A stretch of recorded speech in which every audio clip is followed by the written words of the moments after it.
So we're going to have a look at this immobiliser for a Toyota Prado. This is an 06 model. Here's the specifications.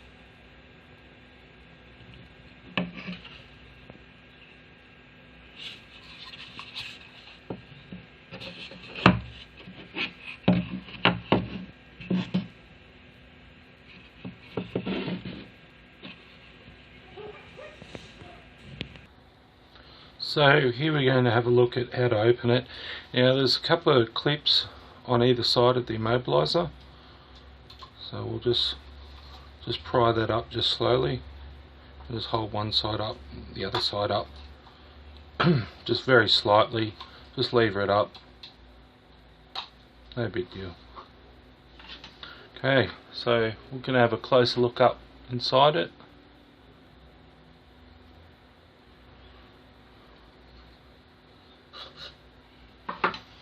So we can see that the board has been lacquered. It's very distinct. I'll get it in the light.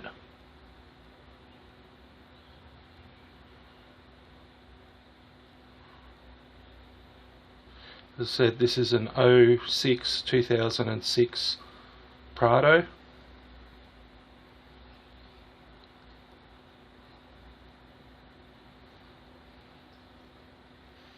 I'll just put that down.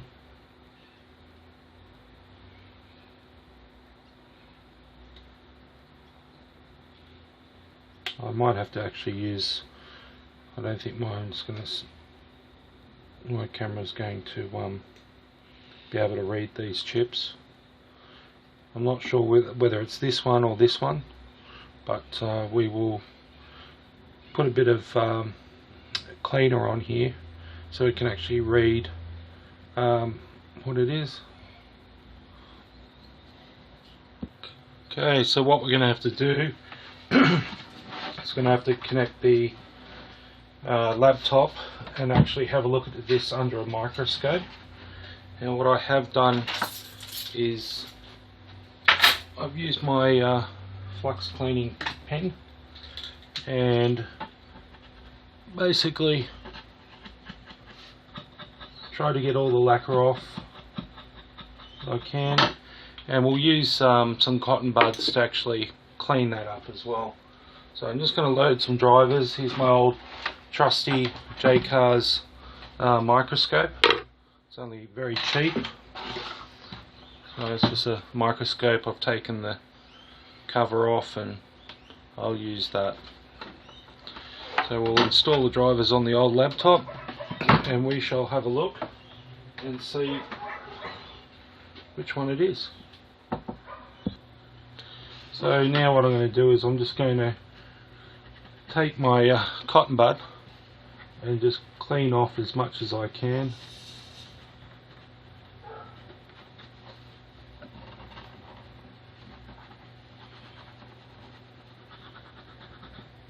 We'll have a look at that under a microscope and we'll see how clean that is.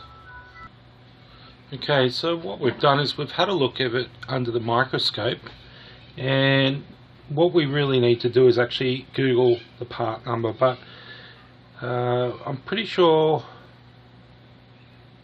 not sure which chip it's going to be, but we will definitely have a look at that. Okay, so we're just having a look. We've got the immobiliser just there, and I've just looked it up. It is this chip here. So we'll just take a note of the orientation. So the next thing we need to do is we could use a clamp to clamp on top, but what I'm going to do with this video is I'm actually going to remove this IC and I'm going to put it into a cradle, a burner, and I'm going to read it and confirm it. I'm going to use some hot air and pull this chip off real quick. So it's going to be a little bit difficult to do all of this, but one of the things I like to do is I like to use this tool. If I can get it under the legs of the IC, I will, or if I can get one side up, that'd be great. If not, use the old tweezers. And I also like to have a look at the chip when I'm actually doing it. So with a microscope I like to have a look. And the other thing I do is I use some, I call it KY jelly, but it's basically a compound that Just try and do this with.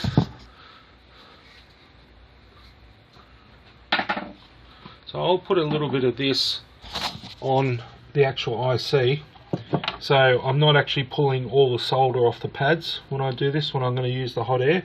So this is my hot air tool. I've had plenty of hot air tools over the time, but this is the one that seems to have lasted the longest. I've got another one there, so there's another one. So all we're going to do is we're just going to grab, normally use a little tool.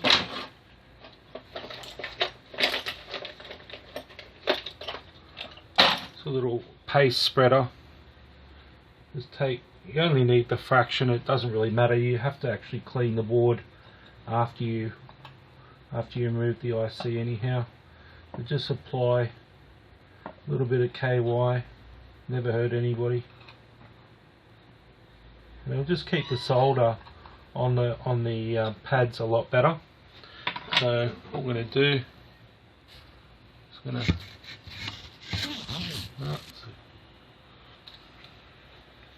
see, I normally have the board, let's see if I can put it there, very gently.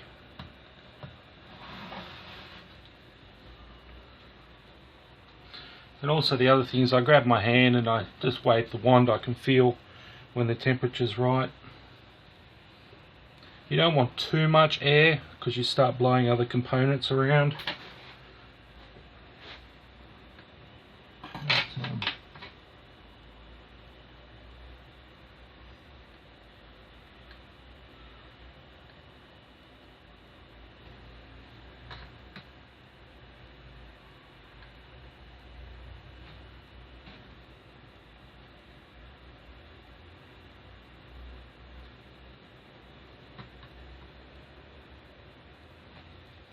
Alright, so that's now off. Yep, that's now back on.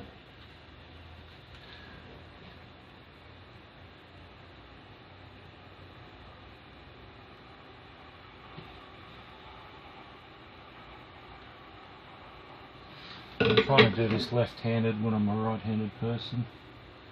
Alright, there we go. Let's just have a quick look at that.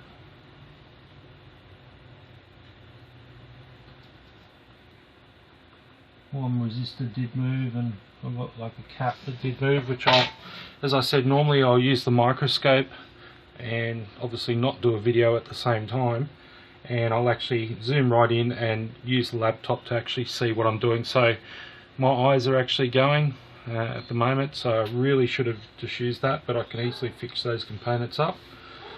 Next thing we need to do is put this little IC on a board, and we're going to power up the burner, and we're going to read it, save it, and then we'll dump the file, use the Tango.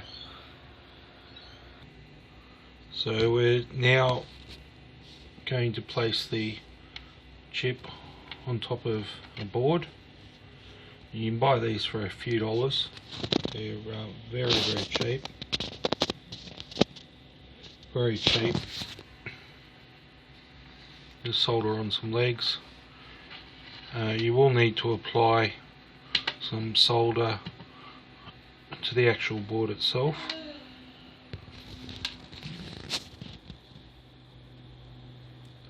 And basically, if you use your flux, you can then place the chip on top of there and apply some solder. Okay, so now we're just getting ready to solder hot air it.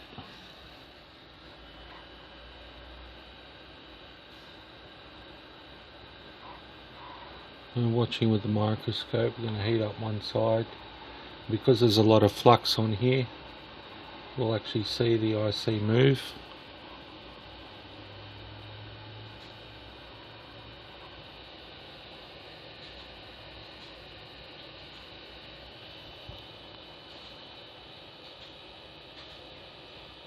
So you'll notice that there will be a discoloration in the solder itself.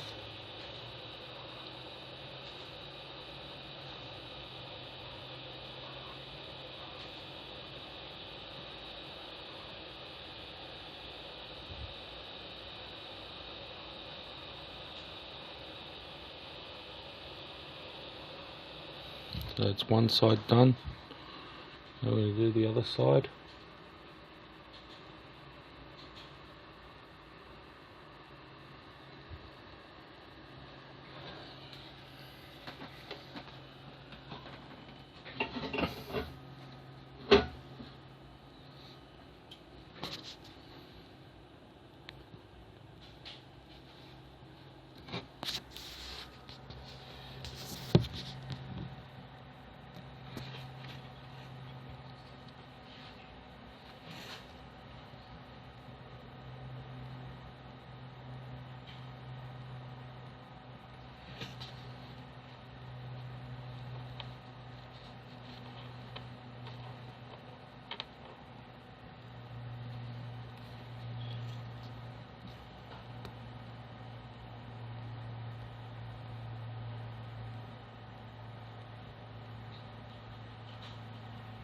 You can see that third leg there. We'll